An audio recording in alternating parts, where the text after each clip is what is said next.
Hi friends, welcome back to GSN kitchen. ఈరోజు వీడియోలో కొబ్బరి దోశ ఎలా చేయాలో చూపించబోతున్నానండి. ఇది చాలా హెల్దీ, చాలా టేస్టీగా కూడా ఉంటుంది. మీరు కూడా అందరూ ఒకసారి ట్రై చేయండి. దీనికోసం ముందుగా ఒక బౌల్ తీసుకొని దానిలో 1.5 కప్ రైస్ తీసుకోవాలి.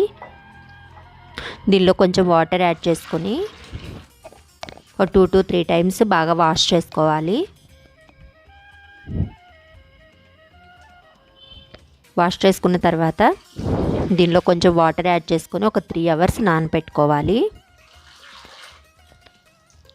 తర్వాత ఇంకొక బౌల్ తీసుకొని దానిలో ఒక 1/2 కప్పు అటుకులు వేసుకొని దీనిలో కొంచెం వాటర్ యాడ్ చేసుకొని ఒక 15 మినిట్స్ వీటిని కూడా నానబెట్టుకోవాలి.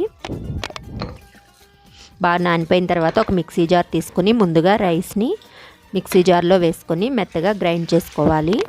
దీనిలో ఇప్పుడు 2 టేబుల్ స్పూన్లు వాటర్ వేసుకొని మెత్తగా స్మూత్ పేస్ట్ లాగా గ్రైండ్ చేసుకోవాలి.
కలర్ ఏం రాదు, మామూలుగా ఉంటుంది, కానీ టేస్ట్ మాత్రం చాలా బాగుంటుంది. ఒక సైడు బాగా బాయిల్ అయిపోయిన తర్వాత ఇంకొక సైడ్కి ఫ్లిప్ చేసుకోవాలి. ఈ 2 సైడ్స్ బాగా బాయిల్ అయిపోయిన తర్వాత ఒక ప్లేట్లోకి ట్రాన్స్ఫర్ చేసుకొని కొబ్బరి చట్నీతో సర్వ్ చేసుకుంటే చాలా బాగుంటుంది. అంతేనండి, కొబ్బరి దోశ రెడీ అయిపోయింది. ఈ వీడియో మీకు నచ్చినట్లయితే లైక్ చేయండి, షేర్ చేయండి, కామెంట్ చేయండి. ఇలాంటి మరిన్ని వీడియోస్ కోసం నా ఛానల్ని సబ్స్క్రైబ్ చేసుకోండి. Thanks for watching.